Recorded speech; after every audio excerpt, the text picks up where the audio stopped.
In this video, I just want to quickly, explain the differences between posts and pages, and really the best way to do this is to actually show you. So if we go to this very popular website, if you look along the top here in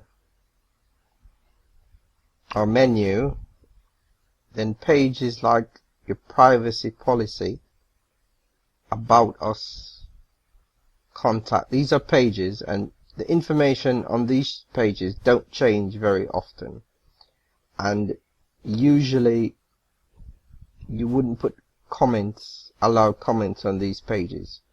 So pages are ideal for information that's not really time sensitive, but information that you want your users to be able to access at all times.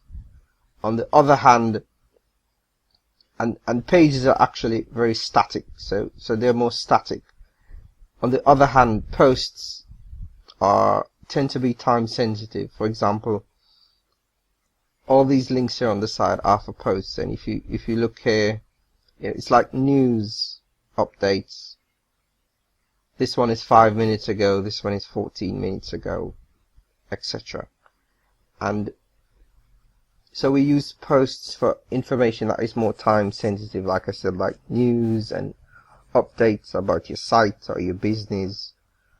And generally you do allow comments on posts, but it's totally up to you. You can remove comments from posts, and we'll take a look at that in a future video.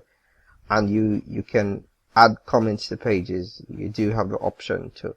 But this is just to quickly show you some of the differences between posts and pages.